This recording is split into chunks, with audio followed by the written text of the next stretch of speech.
This is Nernst, the neuron, and... What's that? I pronounced it wrong. Oh, sorry. Let's try this again. This is Nernst, the neuron. He's dedicated to teaching you all about the brain. Today we'll be taking a little adventure. Nernst welcomes you to climb aboard, for today we're heading out on a safari to learn about the most intricate ecosystem of all, your nervous system. This isn't your ordinary savannah. Here, life depends on two great kingdoms of cells, neurons and glia.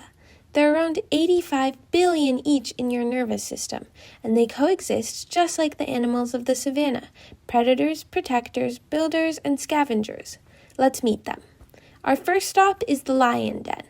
These are the neurons. Like lions that sense prey, signal their pride, and command the hunt, neurons are the nervous system's main information processing units. They detect changes in the environment, send signals, and command the body's responses. Firstly, the soma, or body of the cell, is like the lion's den, where all the resources are managed. The nucleus holds genetic instructions, and organelles provide energy. Dendrites are like the lion's ears and whiskers, detecting incoming signals from all around. Dendrites can receive chemical signals. Similarly, whiskers for the lions sense physical surroundings like vibrations, touch, and spatial awareness. Same for the ears. Ears pick up sound waves, which create physical vibration. And then the axon is like their roars. They are long projections carrying signals across great distances to reach other cells. At the axon terminal, neurons communicate at their synapses. Most use chemical neurotransmitters, which bridge the gap to the next neuron. This is Cahal's neuron doctrine. Neurons communicate by contact, not by merging into one web, which disproves Golgi's reticular theory. Supplies that are made in the soma, like proteins or enzymes, travel down the axon through something called axoplasmic transport, where they are, in sacs, carried forward by the kinesin motor protein or hauled back by dynein. But not all lions hunt the same way. Neurons, too, come in diverse forms. They can come in, number 1, different shapes. Some are unipolar, meaning they have one projection, like lions that are alone. Others are bipolar, with 2 branches, or multipolar, many-branched, which is the most common. Number 2, different dendrites.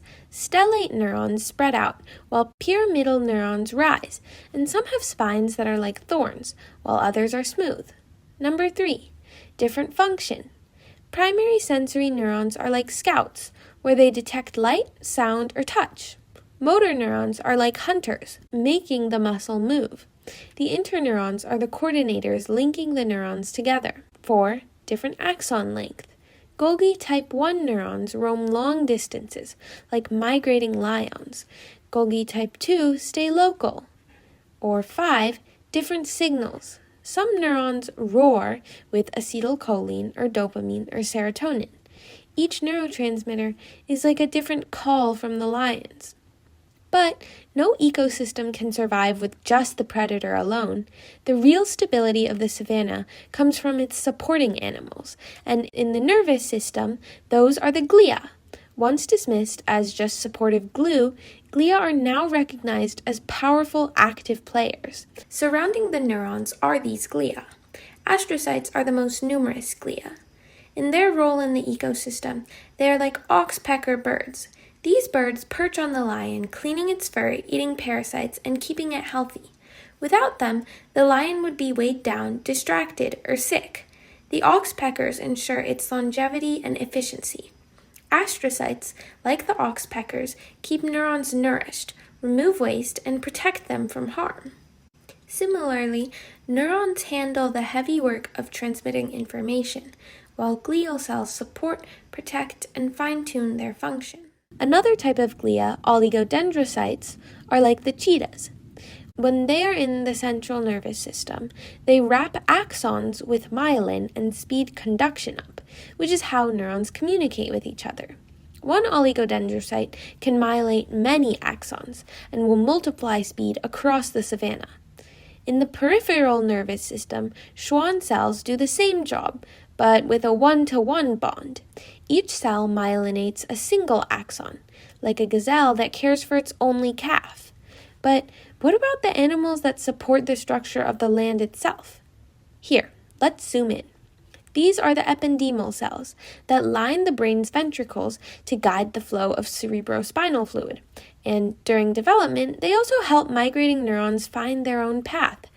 They're like the termites that engineer tunnels and control the circulation and growth of the ecosystem. But to stay alive, the brain also needs the immune cells. These are the microglia. They remove debris, prune synapses, and if there is an injury, they rush there. By nature, they're technically scavengers, like vultures or hyenas, but when they're provoked, they can be very fierce to defend their ecosystem from any invaders. Well, we're nearing the edge of our savannah now, and our last species has emerged from their usual perch just for you to see. Like the meerkats, in the peripheral nervous system, satellite glia surround neurons in ganglia. Since they are the meerkats keeping watch, they regulate the local microenvironment, making sure that neurons can survive in the harsh conditions. That reaches the end of our safari. Let's take a quick look at our Strava map.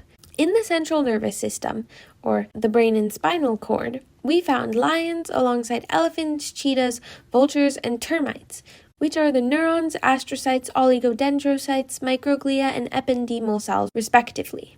However, as we journeyed to the peripheral nervous system, the landscape changed a bit.